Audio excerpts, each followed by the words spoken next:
Our kitchen and bath are usually center in our everyday life, but when you talk about a remodel, the first question that comes up is cost. Today we're talking with Terrell Klebe of the Custom Kitchen and Bath Company about the reasonable expectation of cost and the difference between a remodel and just resurfacing. We're joined now by Terrell Klebe, and Terrell, it's good to see you. Thank you.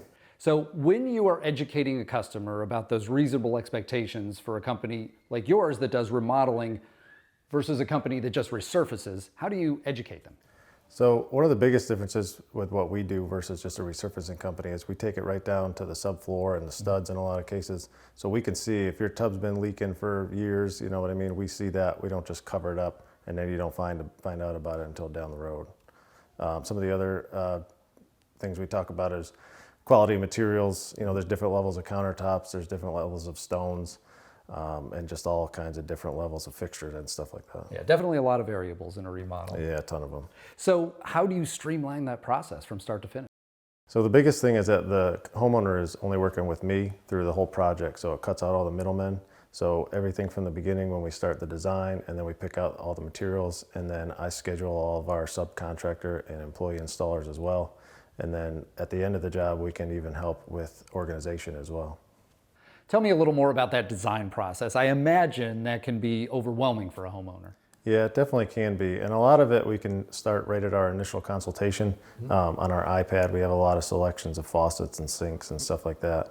And then if a homeowner really wants some more help, we have designers too that we can bring on board and make sure that everything's working well together and that the functionality of the space is there as well.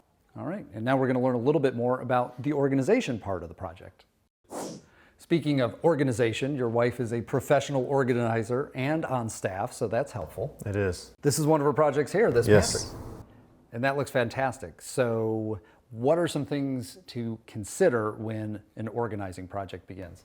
Yeah, so during the design phase, we just want to kind of take note of what's in your kitchen, what's in your cabinets, and make sure when we're putting everything together that it's a nice design, easy flow, like the barn doors here, we can get in, everything's organized, labeled, and in all the bins, and it's just very user-friendly. Yeah, it looks fantastic. So one other thing I wanted to ask you about updating fixtures and what that does to the design process. Yeah, so it really depends on the customer's style. You know, you got your traditional, your modern styles. So just depending on what style you go with, it kind of sets the mood for the finished space.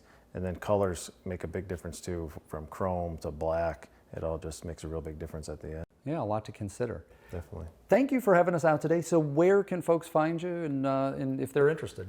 Yeah, so they can go to our website, customkitchenandbathco.com, and check out some of our reviews, some of our pictures, and just fill out a form submission or give us a call. Sounds good, thanks. You can request a free consultation and find out the process is so much easier than you think by visiting customkitchenandbathco.com or call 910-408-3458. That's customkitchenandbathco.com or call 910-408-3458.